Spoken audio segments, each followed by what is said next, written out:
नमस्कार, गुलिस्तान न्यूज देख रहे हैं आप। मैं हूं आपके साथ हर्ष भारद्वाज। इस वक्त के बुलेटिन में आपका बहुत बहुत स्वागत है। बात उत्तराखंड की करेंगे, लेकिन सबसे पहले एक नजर सुर्खियों पर डाल लेते हैं। दिवाली से पहले सीएम धामी ने दिया तोहफा। उपनल कर्मचारियों की बढ़ाई गई सैलरी, हर महीने 2 से 3 हजार का इजाफा। 10 साल से ज्यादा सेवा कर चुके कर्मियों को किया गया है इजाफा।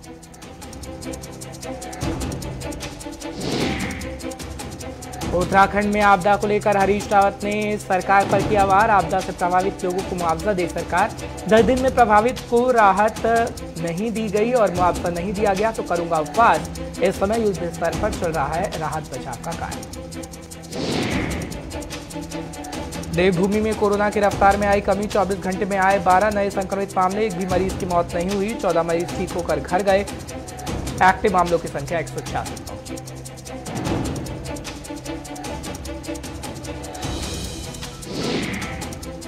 चलिए बुलेटिन की शुरुआत फटाफट से कर लेते हैं और उत्तराखंड से एक बड़ी जानकारी आ रही है। सबसे पहले वो आपको देते हैं क्योंकि तोहफा दिया जा रहा है खासकर लोगों को, कर्मचारियों को। दिवाली से पहले सीएम धामी ने बड़ा तोहफा दिया है। बड़ी जानकारी इस वक्त की आपको दे देते हैं। उपनल कर्मचारियों की सैलरी को बढ़ाया गया है। ये खबर इस वक्त की बड़ी आ रही है। साथ ही साथ आपको ये भी बता दें कि हर महीने 2 से 3 हजार का इजाफा किया जाएगा। ये भी दावा और वादा किया गया है। 10 साल से ज्यादा सेवा कर चुके कर्मियों को ज्यादा फायदा दिया जाएगा। और दिवाली से पहले सीएम धामी तोहफा देने का काम कर रहे हैं कर्मचारियों को, खासतौर पर क्योंकि 2022 के अंदर चुनाव है और चुनाव से पहले हम देख रहे हैं कि सभी पार्टियां तैयारी कर रही हैं। लेकिन सरकार में इस वक्त बीजेपी है तो बीजेपी ताबड़तोड़ फैसले ले रही है, ताबड़तोड़ कार्रवाई कर रही है। और आपदा में किस तरीके से काम बीजेपी सरकार कर रही है उत्तराखंड के अंदर, ये तो हम सभी देख रहे हैं। लेकिन बड़ी जानकारी आपको पहुंचा रहे हैं क्योंकि दिवाली से पहले सीएम धामी की तरफ से ये तोहफे दिए जा रहे हैं। हर महीने 2 से 3 हजार का इजाफा किया जाएगा सैलरी के अंदर। उपनल कर्मचारियों के लिए ऐलान कर दिया गया है। फिलहाल ये कहा जा रहा है कि 2022 से पहले कई और बड़े ऐलान किए जा सकते हैं, जिसमें खुशखबरी उत्तराखंड के अंदर सुनने को मिलेगी। क्योंकि अभी बीजेपी की सरकार है और बीजेपी पूरी कोशिश कर रही है कि लोगों को किस तरीके से आकर्षित किया जाए, क्योंकि 2022 के अंदर चुनाव होना है और चुनाव से पहले पूरी तैयारी बीजेपी भी कर चुकी है। फिलहाल बड़ी जानकारी आपको उत्तराखंड के इस वक्त की दे रहे हैं कि कहा जा रहा है कि दिवाली से पहले सीएम धामी तोहफा देने का सिलसिला जारी रखे हुए हैं और सीएम की तरफ से बड़े बड़े ऐलान भी किए जा रहे हैं। लेकिन ये देखने वाली बात होगी कि सीएम तो इनाम दे रहे हैं आम जनता को, कर्मचारियों को, पर क्या ये लोग 2022 के अंदर बीजेपी को इनाम दे पाएंगे? यानी वोट डालेंगे तो सरकार बनेगी। और लोकतंत्र में कहा जाता है कि जनता ही जनार्दन होती है, तो जनता की तरफ से फैसला लिया जाना है। इसलिए जनता को खुश करने की कोशिश सीएम की तरफ से की जा रही है। फिलहाल एक और बड़ी जानकारी आ रही है, वो आपको फटाफट से दे देते हैं। खबर क्या है? सीएम पुष्कर सिंह धामी ने राहत कोष में अक्टूबर का वेतन दान दिया है। ये जानकारी इस वक्त आ रही है। आपदा से निपटने के लिए मदद का हाथ बढ़ाया गया है। इस वक्त की बड़ी खबर, बड़ी जानकारी आपको दे रहे हैं क्योंकि सीएम ने आपदा से निपटने के लिए लोगों से मदद की अपील की है कि मदद की जाए, खासकर लोगों की, और सभी लोग एकजुट होकर मदद करें। अधिकारियों से प्रभावितों को हर संभव मदद पहुंचाने के लिए कहा गया है। सीएम की तरफ से जानकारी ताजा इस वक्त मिल रही है। आपको बताने की कोशिश कर रहे हैं कि सीएम पुष्कर सिंह धामी ने राहत कोष में अक्टूबर का वेतन दे दिया है और अक्टूबर का वेतन जब दिया गया है तो थोड़ी मदद इससे मिल पाएगी। हालांकि राहत बचाव कार्य जारी है और आपदा से निपटने के लिए मदद के लिए आए हैं सीएम पुष्कर सिंह धामी और अपने कार्यकर्ताओं से भी अपील की गई है कि सभी लोग मदद करें। फिलहाल आपको बड़ी जानकारी, बड़ी खबर दे रहे हैं कि आपदा का मंजर इस वक्त उत्तराखंड के अंदर देखने को मिल रहा है। और खबर खासतौर पर यह है कि सीएम पुष्कर सिंह धामी ने अपनी अक्टूबर की सैलरी जो है, वेतन जो है, वो राहत कोष में दे दिया है सीएम पुष्कर सिंह धामी ने, ताकि बाढ़ पीड़ितों की मदद की जा सके। खैर ये देखने वाली बात होगी कि कितनी मदद होगी और जनता कितनी खुश होगी सरकार के काम से। फिलहाल आपको जानकारी इस वक्त की बड़ी दे रहे हैं कि तोहफा तो दिया जा रहा है सीएम की तरफ से, लेकिन दूसरी तरफ जो आफत बनकर बरस रही है बारिश, उससे निपटने के लिए भी सीएम धामी ने राहत कोष में अक्टूबर का वेतन दे दिया है और ये कहा जा रहा है कि उससे पूरी मदद मिल पाएगी। फिलहाल ऐलान भी किया जा रहा है और ये कहा जा रहा है कि जिनके परिवार भी फंसे हुए हैं अलग इलाकों में, उन्हें निकालने का काम टीमें कर रही हैं। हालांकि अधिकारियों से प्रभावितों को हर संभव मदद पहुंचाने के लिए कहा गया है। धनराज गर्ग इस वक्त हमारे साथ जुड़ रहे हैं, हमारे संवाददाता हैं, तमाम जानकारी आप तक पहुंचाने की कोशिश करेंगे। धनराज, बहुत बहुत शुक्रिया। इस वक्त हमारे साथ जुड़ने के लिए धनराज। खबर हम अपने दर्शकों को बता रहे हैं कि सीएम पुष्कर सिंह धामी की तरफ से क्या किया जा रहा है, क्योंकि खास तौर पर खबर ये है कि अपनी सैलरी को दे दिया गया है राहत कोष में। लेकिन क्या वाकई लगता है जो मदद का हाथ सीएम बढ़ा रहे हैं और लोगों की तरफ से भी मदद के हाथ बढ़ेंगे और लोगों की जिंदगियां बच जाएंगी जो अभी आफत में आई पड़ी हैं भारी बारिश की वजह से, भूस्खलन की वजह से और आकाशीय बिजली गिरने से? धनराज जी हाँ, बिल्कुल। जिस तरीके से आपने देखा कि बारिश के कारण उत्तराखंड में एक तबाही देखने को मिली और कहीं ना कहीं 50 से 60 लोगों की मौत भी उसमें हो गई थी, और जिसके बाद मुख्यमंत्री पुष्कर सिंह धामी ने आगे मदद का हाथ बढ़ाया और तमाम जो निरीक्षण किया, हवाई निरीक्षण की बात करें तो हवाई निरीक्षण मुख्यमंत्री पुष्कर सिंह धामी ने किया, वहीं स्थलीय निरीक्षण पुष्कर सिंह धामी ने किया, और उसके बाद मुख्यमंत्री ने एक बड़ा हाथ बढ़ाते हुए कहीं ना कहीं अपनी जो सैलरी है एक मंथ की वो सीधी राहत कोष में जमा कराई है। उन्होंने साफ तौर पे कहा है कि जो आपदा पीड़ित है उनकी हर संभव मदद की जाएगी, और जिस तरीके से आप देख रहे हैं कि मुख्यमंत्री पुष्कर सिंह धामी लगातार जो आपदाग्रस्त इलाके हैं उनका निरीक्षण कर रहे हैं और तमाम जो लोग आपदा से ग्रस्त हैं या पीड़ित हैं उनकी हर संभव मदद करने का आश्वासन भी उनको दिया है। जी ठीक है धनराज, बहुत बहुत शुक्रिया तमाम जानकारी पहुंचाने के लिए, दर्शकों को अपडेट रखने के लिए। फिलहाल बढ़ते हैं आगे, बात उत्तराखंड की फटाफट से करेंगे। एक जानकारी इस वक्त बड़ी आ रही है उत्तराखंड से, वो आपको फटाफट से बता देते हैं। उत्तराखंड में स्वास्थ्य सेवाएं बेहतर करने के लिए धामी सरकार ने नई पहल की है, जानकारी इस वक्त मिल रही है, आपको फटाफट से बताते हैं। चमोली जिले के गोपेश्वर से एयर एम्बुलेंस सेवा का शुभारंभ कर दिया गया है, ये जानकारी इस वक्त की बड़ी है। सिलेंडर फटने से जिनसे 3 मरीजों को एम्बुलेंस से रेस्क्यू किया गया है, यानी अब आसान और हो जाएगा रेस्क्यू करना। स्वास्थ्य सेवाओं में सुविधा लगातार हम देख रहे हैं कि जनता को खो रही है। हालांकि ऐलान किया गया है और उत्तराखंड में स्वास्थ्य सेवाएं बेहतर करने के लिए धामी सरकार की नई पहल की गई है, वो जानकारी इस वक्त की बड़ी आपको दे रहे हैं, क्योंकि उत्तराखंड के अंदर खासतौर पर सीएम की तरफ से बड़े ऐलान, विकास कार्यों की समीक्षा, बैठकों का दौर हम लगातार देख रहे हैं। लेकिन इसका प्रभाव सीधे सीधे जनता पर कितना पड़ेगा, खैर वो तो वक्त ही बता पाएगा। लेकिन आपको बड़ी जानकारी इस वक्त की दे रहे हैं कि आपदा से प्रभावित लोगों को मुआवजा की बात जिस तरीके से पहले हम आपको बता रहे थे, लेकिन अब स्वास्थ्य में भी बड़े कदम उठाए जा रहे हैं, क्योंकि केंद्रीय गृह मंत्री अमित शाह पहुंचे थे कुछ दिन पहले, जब जिक्र स्वास्थ्य महकमे का भी किया गया था और वो कह रहे थे कि सभी को बेहतर इलाज मिल सकेगा। फिलहाल ये जो जानकारी हम आपको दे रहे हैं वो है उत्तराखंड में स्वास्थ्य सेवाएं बेहतर करने को, और चमोली जिले के गोपेश्वर से एयर एम्बुलेंस सेवा का शुभारंभ कर दिया गया है। बेहद अच्छी खबर है कि सुविधा स्वास्थ्य में इस वक्त सजग है सरकार, जागरूक है सरकार, और चमोली जिले में गोपेश्वर से एयर एम्बुलेंस सेवा का शुभारंभ आज कर दिया गया, और सिलेंडर फटने से झुलसे 3 मरीजों का एयर एम्बुलेंस से रेस्क्यू किया गया। स्वास्थ्य सेवाओं में सुधार के लिए कई बड़े पहल उत्तराखंड की सरकार की तरफ से उठाए जा रहे हैं, जो जानकारी इस वक्त हम आप तक पहुंचा रहे हैं। फिलहाल बढ़ते हैं आगे, बड़ी जानकारी एक और आपको देते हैं, क्योंकि हरीश रावत लगातार मुखर होते नजर आ रहे हैं और आपदा से प्रभावित लोगों को मुआवजा दे सरकार, ये हरीश रावत की तरफ से कहा गया है। क्योंकि पंजाब के प्रभारी अब हरीश रावत नहीं रहे हैं, तो उत्तराखंड की कमान संभाल चुके हैं, लेकिन उत्तराखंड की कमान संभालते ही हम देख रहे हैं कि ताबड़तोड़ वार किए जा रहे हैं सरकार पर। इस वक्त की बड़ी जानकारी, बड़ी खबर आप तक पहुंचाने की कोशिश कर रहे हैं, क्योंकि हरीश रावत की तरफ से पहले ही बयान दिया गया था कि उत्तराखंड के अंदर कांग्रेस जीत दर्ज करवाएगी। फिलहाल ये देखने वाली बात होगी कि जो कांग्रेस के दावे और वादे किए जा रहे हैं वो वाकई सही हैं या फिर बरगलाने की कोशिश कहीं ना कहीं की जा रही है आम जनता को। फिलहाल बड़ी खबर आपको दे रहे हैं हरीश रावत से जुड़ी हुई, क्योंकि हरीश रावत अब उत्तराखंड पूरी तरीके से संभाल रहे हैं, खासतौर पर आगे आने वाले चुनाव को लेकर। इससे पहले वो पंजाब के प्रभारी थे, लेकिन अब पंजाब के प्रभारी नहीं रहे हैं, और यहाँ उत्तराखंड के अंदर खासकर हम देख रहे हैं कि अब आपदा प्रभावित इलाकों का दौरा किया जा रहा है हरीश रावत की तरफ से। साथ ही साथ बीजेपी को चेतावनी देने का काम भी हरीश रावत कर रहे हैं। फिलहाल बड़ी खबर, बड़ी जानकारी आपको बता रहे हैं कि ये कह दिया गया है खास तौर पर हरीश रावत की तरफ से कि सरकार ने जो अच्छे दिन के वादे किए थे वो बेशक सरकार नहीं ला पाई है, और आगे आने वाले समय में सरकार को इसका अंजाम भुगतना होगा।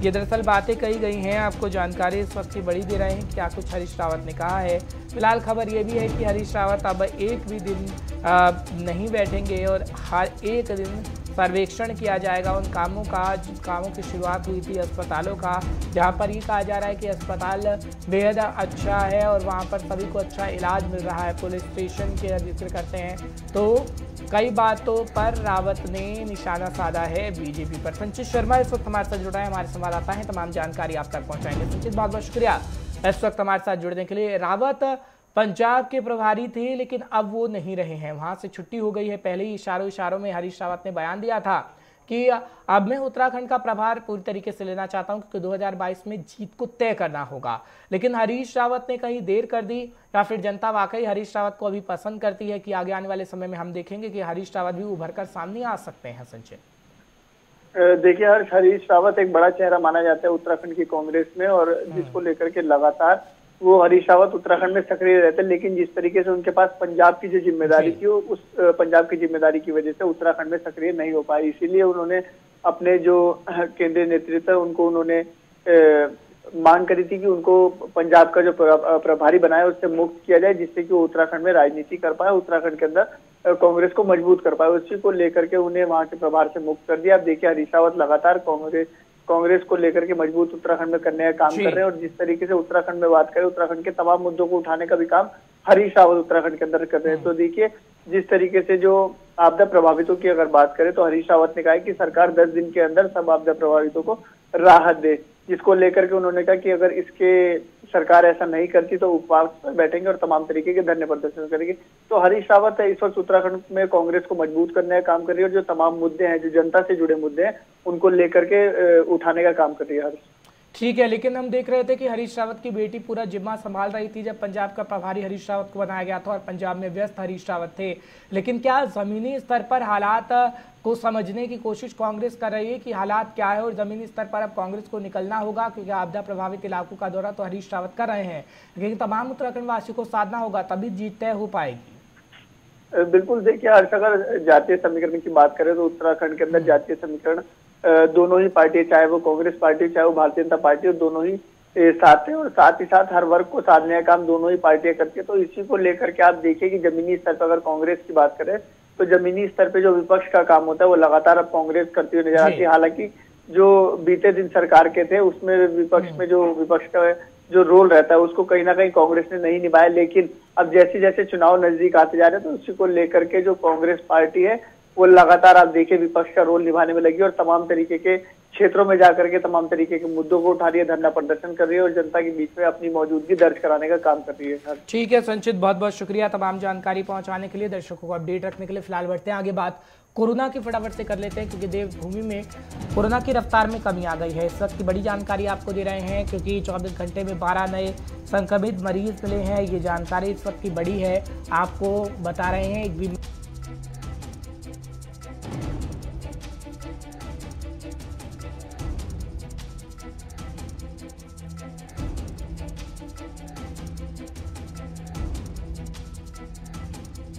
सारी जानकारी आपको दे रहे हैं। हालांकि अगर बात करें तो आगे आने वाले समय के लिए सरकार पूरी तरीके से तैयार है।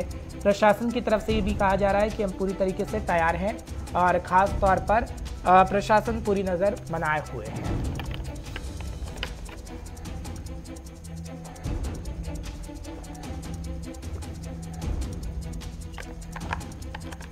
विशाखा इस वक्त हमारे साथ जुड़ चुकी हैं फोन लाइन पर, हमारी संवाददाता हैं, तमाम जानकारी आप तक पहुंचाने की कोशिश करेंगी। विशाखा, बहुत बहुत शुक्रिया हमारे साथ इस वक्त बुलेटिन में जुड़ने के लिए। विशाखा, क्या जानकारी आप देंगी, क्योंकि अब लग रहा है कहीं ना कहीं 1 या 2 महीने में खास तौर पर हम सुनेंगे उत्तराखंड में एक भी मरीज नहीं आएगा, क्योंकि मौत के मामले नहीं आ रहे हैं। तकरीबन 5 महीने अब तक हो चुके हैं, और अब एक्टिव केसों की संख्या भी 166 के करीब आ गई है। अब लगता है कि एक्टिव केसों की संख्या भी बेहद कम हो जाएगी, लेकिन हाँ, सावधानी सतर्कता बरतनी होगी लोगों को उसके बाद भी।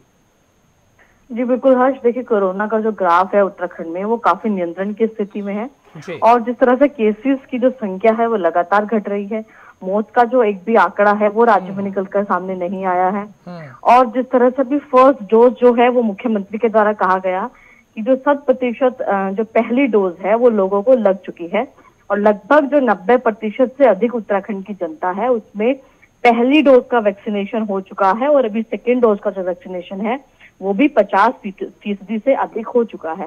और दिसंबर माह का जो उन्होंने लक्ष्य रखा है, जब तक इस 1 माह में लगभग जो वही 50% जो सेकेंड डोज का वैक्सीनेशन है वो 75 से 80% हो जाएगा, और राज्य की जो वैक्सीनेशन है वो पूरी तरीके से जिस रफ्तार से चल रही है उसके बाद जो केसेस हैं वो और भी बढ़ेंगे, और जो लगभग ना के बराबर जो स्थिति है, जो जीरो केसेस की जो संख्या है वो भी राज्य में बहुत जल्द निकल कर आएगी। ऐसे कई जिले हैं, पहाड़ी जिले हैं, पौड़ी ऐसा जिला है, टिहरी ऐसा जिला है जहां पर पिछले 1 महीने से अधिक से कोई नया संक्रमित नहीं मिला है और जो संक्रमित थे उनको पूरी तरह से ठीक करके वापस घर भेज दिया गया है। तो जाहिर तौर पर जो स्थिति है उत्तराखंड में फिलहाल कोरोना की वो बहुत अच्छी है और बहुत नियंत्रण में है। और जिस तरह से वैक्सीनेशन की जो रफ्तार राज्य में है, तो हो सकता है अगले 1 या 2 महीने में जो स्थिति फिलहाल है उससे कहीं ठीक है विशाखा, लेकिन कुछ वीडियो सामने आ रही है जो कहीं ना कहीं चिंता का विषय हो सकती है। केदारनाथ धाम खुला हुआ है और खासतौर पर हम पर्यटकों का जिक्र करें तो हुजूम पहुंच रहा है इस आपदा में भी, क्योंकि आपदा हम देख रहे हैं भारी बारिश हो रही है, भूस्खलन हो रहा है, लेकिन पर्यटक पहुंच रहे हैं। तो खासतौर पर क्या कोरोना का भी ख्याल रखा जा रहा है कि हाँ अभी कोरोना गया नहीं है, RT-PCR आपको लानी होगी और भीड़ से आपको बचना होगा? देखिए हर्ष, बिल्कुल यही जो भी एक चिंता है वो बनी हुई है राज्य सरकार से लेकर तमाम स्वास्थ्य विभाग की थी कि जिस तरह से राज्य में चारधाम यात्रा चल रही है और देखिए बहुत बड़ी संख्या में देश भर से जो पर्यटक हैं, जो धर्मार्थी हैं, वो चारधाम यात्रा के लिए चारों जिलों में पहुंच रहे हैं। जिसके बाद से क्या स्थिति बन पाएगी कोरोना की, यह समय बताएगा। फिलहाल अगर हम तमाम तैयारियों की बात करें, राज्य सरकार की, प्रशासन की सख्ती की बात करें, तो जाहिर तौर पर जो SOP है उसका कड़ाई से फिलहाल पालन कराया जा रहा है और बहुत अधिक संख्या में लोगों को एक साथ चारों धामों में जाने की अनुमति भी नहीं है। और जिस तरह से राज्य में भी आपदा आई है उसके बाद तमाम धर्मार्थियों को, तीर्थार्थियों को अलग अलग जगह पर रोक दिया गया और उसके बाद वहां पर तमाम टेस्टिंग की सुविधा भी उपलब्ध थी और वैक्सीनेशन सर्टिफिकेट की जो अनिवार्यता है वो भी अभी राज्य के अंदर बनी हुई है। लेकिन जिस तरह से एक आखिरी सवाल, त्योहारों का सीजन बेहद नजदीक है, दिवाली बेहद नजदीक है, हम देख रहे हैं कि मार्केट में भीड़ उमड़ना शुरू हो गई है, मार्केट लगने शुरू हो गए हैं, तो क्या कोई उत्तराखंड सरकार ने मॉनिटरिंग टीम बनाई है कि हाँ सोशल डिस्टेंसिंग का पालन करवाया जाए, अगर किसी ने मास्क नहीं पहना है तो उसमें जुर्माना ठोका जाए और खास तौर पर व्यवस्थाओं को ठीक किया जाए? क्या प्लान तैयार किया गया है खास तौर पर इन्हें 1 हफ्ते जब दिवाली का त्यौहार है और बड़े त्यौहार कहे जाते हैं इस महीने में, जब नवंबर का महीना खास तौर पर आता है? विशाखा जी बिल्कुल हर्ष, देखिए फिलहाल त्योहारों को लेकर जो स्थिति है बाजारों में वो जाहिर तौर पर चिंता में डालती है। और अगर हम उत्तराखंड सरकार की बात करें, अगर हम राजधानी देहरादून की बात करें, तो फिलहाल बाजारों में इस तरह से जो भीड़ है लोगों की, उसके ऊपर सरकार की तरफ से कोई ऐसी सख्ती या जिस तरह से पहले मास्क के ऊपर चालान किए गए या जो स्थिति थी उसको पूरी तरह से बनाया गया, लेकिन अभी प्रशासन की तरफ से ऐसी कोई सख्ती आप कहिए कि पर्सनल लेवल पर या नागरिक स्तर पर जाकर देखने को नहीं मिलती है। और अभी त्योहारों के लिए सरकार की क्या SOP होगी, क्या दिवाली के आसपास का जो वीकेंड है उसमें कोई SOP लागू की जाएगी, यह समय बताएगा। फिलहाल के लिए बाजार खुले हैं और लोग उमड़कर बाजारों में पहुंच रहे हैं और कोरोना की जो स्थिति है, जो जागरूकता है वो केवल मास्क तक सीमित है और उसकी भी जो प्रतिशत है वो उतना नहीं है कि जितना मास्क की लगभग सभी लोग वहां पर मास्क पहन रहे हैं, ऐसा भी नहीं है। जो प्रतिशत विशाखा, बहुत बहुत शुक्रिया तमाम जानकारी पहुंचाने के लिए, दर्शकों को अपडेट रखने के लिए। फिलहाल विशाखा जानकारी दे रही थी कि हालात उत्तराखंड में क्या है। फिलहाल परिस्थितियां सामान्य है कोरोना को लेकर, लेकिन आपको सावधानी सतर्कता बरतनी होगी। फिलहाल उत्तर प्रदेश का फटाफट से जिक्र करते हैं क्योंकि उत्तर प्रदेश से एक बड़ी जानकारी मिल रही है। योगी आदित्यनाथ सरकार ने बड़ा फैसला लिया है, ये जानकारी इस वक्त की आपको बड़ी दे देते हैं। और ये कहा जा रहा है कि बच्चों के अभिभावकों को स्कूल ड्रेस का पैसा दिया जाएगा, छात्रों और उनके अभिभावकों के खाते में ये पैसा दिया जाना है। ये CM योगी आदित्यनाथ की तरफ से बड़ा ऐलान कर दिया गया। कक्षा 1 से 8 तक के पढ़ने वाले बच्चों के लिए फैसला लिया गया है। योगी आदित्यनाथ सरकार ने ये बड़ा फैसला लिया है। बड़ी खबर, बड़ी जानकारी आपको इस वक्त की दे रहे हैं। बच्चों के अभिभावकों को स्कूल ड्रेस का पैसा दिया जाएगा, ये जानकारी इस वक्त की आपको बड़ी दे रहे हैं। छात्रों और उनके अभिभावकों के खाते में सीधे पैसे दिए जाएंगे। तो बड़े ऐलान CM योगी आदित्यनाथ, जो कि उत्तर प्रदेश के CM हैं, उनकी तरफ से भी किए जा रहे हैं।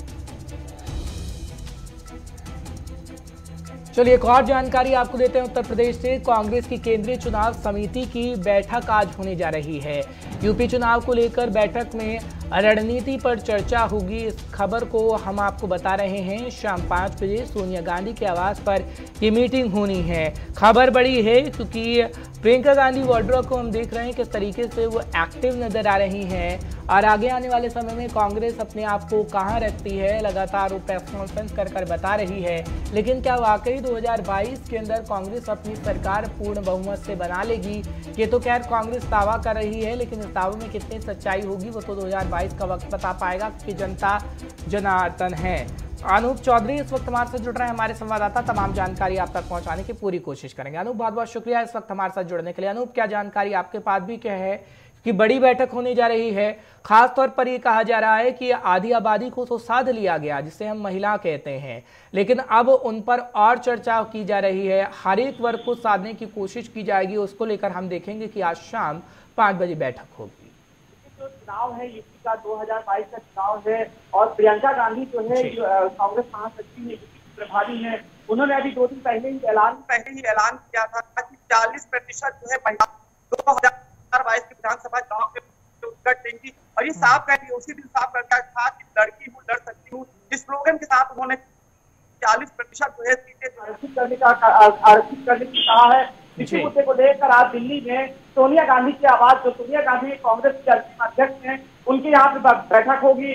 और माना जा रहा है कि पूर्व जो राष्ट्रीय अध्यक्ष थे कांग्रेस के राहुल गांधी और कांग्रेस महासचिव प्रियंका गांधी वाड्रा खुद उस बैठक में जो 5 बजे प्रस्तावित है उस बैठक में शामिल हो सकती है। हालांकि जो है प्रियंका गांधी आज लखनऊ में लखनऊ से बाराबंकी में गई है, वहां पे वो जो है प्रतिज्ञा यात्रा की शुरुआत करेंगी। इससे माना जा रहा है कि उस यात्रा के बाद जो है प्रियंका गांधी भी वहां पे जो है उस बैठक में शामिल हो सकती है, जो केंद्रीय चुनाव समिति कांग्रेस की बैठक है। और ये भी कहा जा रहा है कि जो प्रत्याशी हैं उन पर जो कुछ नाम है उन पर जो है मुहर लग सकती है, और कुछ प्रत्याशियों के नाम मांगे गए हैं। इस तरह के मुद्दे पर विचार हो सकता है। जो है प्रियंका गांधी ने साफ कर दिया था कि 40% जो है महिलाओं को टिकट देंगी। इसी मुद्दे को लेकर आज कांग्रेस की केंद्रीय चुनाव समिति की बैठक दिल्ली में सोनिया गांधी के आवास पर प्रस्तावित है। ठीक है अनु, बहुत बहुत शुक्रिया तमाम जानकारी पहुंचाने के लिए, दर्शकों को अपडेट रखने के लिए। फिलहाल बढ़ते हैं आगे, बात पंजाब की फटाफट से करते हैं, क्योंकि पंजाब सरकार की तरफ से ऑल पार्टी मीटिंग बुलाई गई है।